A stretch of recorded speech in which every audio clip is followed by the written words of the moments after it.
What's going on, my friend? It's Jeff Newport from ChasingStrength.com. And in today's video, we're going to answer the question, should the Turkish Get Up performed to the kettlebell be a prerequisite to the kettlebell clean and press? Or maybe said differently and more assumptively, why would the Turkish Get Up be a prerequisite to the kettlebell clean and press? And the reason I'm bringing this up is because that was actually a comment left on one of my videos called 10 Reasons You Should Not Be Doing the clean and press. I'll leave a link to that video in the description below this video, or maybe we've got some kind of technology that I'm not aware of, where you can just embed it in this video somewhere around here. I don't know. So if you don't see it around here, go to the description. Okay. So here's the background, right? Some coaches, even some PhDs, consider the Turkish Get Up a worthless exercise, a circus trick that's limited by your lateral delt strength at best and has at most very little carryover, if any carryover at all, to anything other than doing a Turkish Get Up.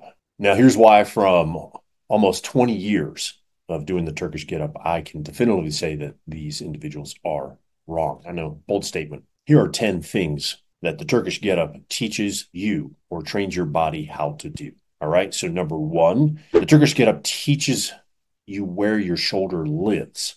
Okay. Lives in air quotes there in relation to the ground and your body. Number two, it mobilizes your shoulder, restoring lost ranges of motion like full shoulder flexion, a.k.a. putting your arms straight up over your head. All right. Number three, the Turkish Get Up teaches you where to finish your military press.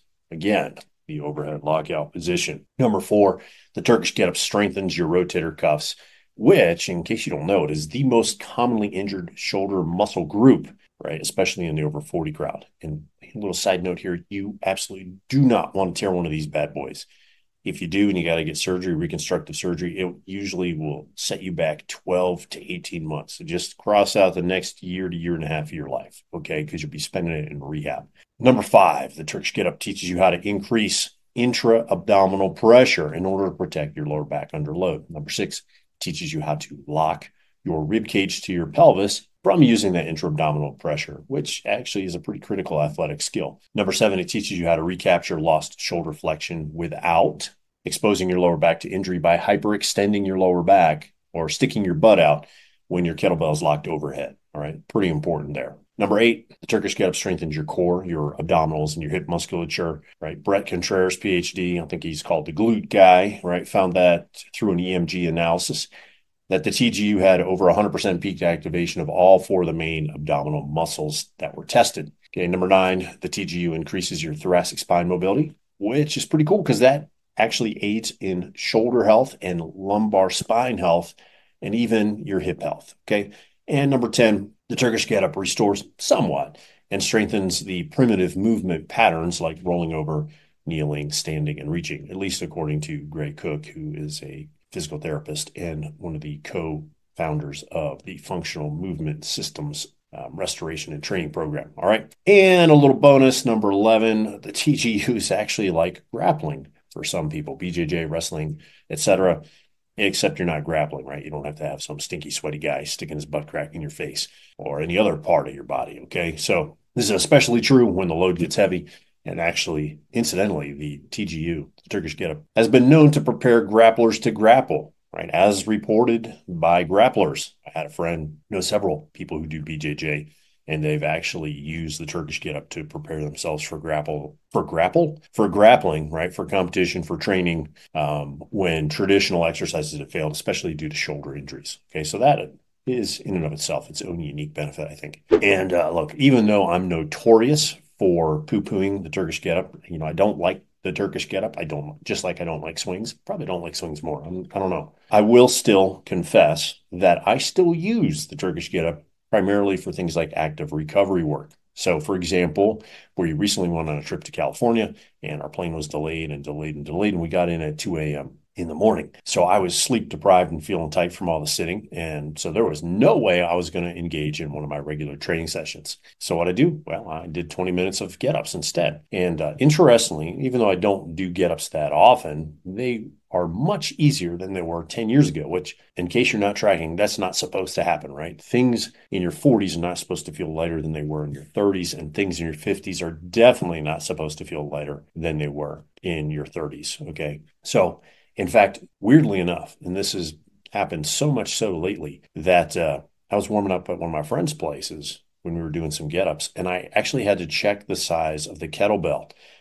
It was a 32 kilo, and it felt shockingly light. In fact, I thought I'd grabbed the wrong one. I had a little flashback moment there to when I used to teach the Turkish Get Up portion of the RKC kettlebell. RKC is Russian Kettlebell Challenge. It's a kettlebell instructor certification program, and we used to teach it using really light weights, right? So the standard for men at the time was a 24 kilo, and we'd always teach it using the 16 kilo because it allowed you to just hold the kettlebell over your head and talk, right, for long periods of time. And honestly, in that moment, lying there on the mat with the 32, it felt just like the 16 did a decade ago. So you're like, well, that's exciting. Good for you. How does that apply to me? And how can I make my Turkish get-ups feel that way? All right. Well, I'm glad you asked. So I personally chalk it all up to the P3, or what I call the P3 protocol, which is found inside a program I developed with my wife, who's a physical therapist, okay, doctor in physical therapy from Duke University, who specialized in orthopedics, right? Things like shoulder rehabs and hip rehabs and knee rehabs, that sort of thing.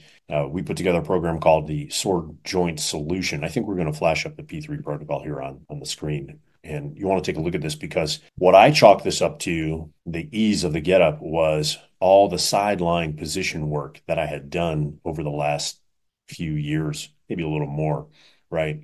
Sidelining has literally been a game changer for me. So, and if you followed me in the past or you know anything about my history, I co-created a movement restoration system / performance system called Original Strength, which was based on the developmental movement sequence. Did that about 12, 14 years ago now, somewhere around there. And one of the things we did a lot was crawling, especially loaded crawling. And so this explained to me why, even after 8 solid years of heavy daily loaded crawling, so leopard crawls, Spider-Man crawls. And what I mean by heavy is I would have 200 pounds of chain hanging from a harness, and I would crawl with 200 pounds of chain dragging behind me, both forward and backward.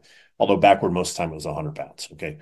I still had issues with my right hip and my right knee. And that, again, in case you're not tracking, that's because there was no sideline involved in that particular system, okay? Unsurprisingly, even though I sit more now than ever before, like right now as I'm making this video for you, right? I have 0 shoulder issues whatsoever. And I can actually do high volume, high load, heavy clean and presses. Okay. And again, I chalk that up to P3 and specifically the sideline. Okay. So if you want to up your get up game or improve your press numbers, based on my experience and my private clients' experiences, I think that sideline position inside P3, along with the other positions obviously found inside the P3 protocol, especially, and this is where people get hung up when they start using this, especially that first phase 1 formative, that's really going to help get your shoulders healthy and your get up and your press numbers up. Okay. If you're interested, I'll leave a link in the description below. Okay. Hopefully you found this video helpful. If you did, click the like button, smash the subscribe button, leave me a comment in the comments section below. You know, have you had any shoulder issues? If so, do you still have them? And if not, what'd you do to get rid of them? And give me your opinion on whether or not you think the Turkish get-ups actually are beneficial for the clean and press. All right. Until next time, my friend, stay strong.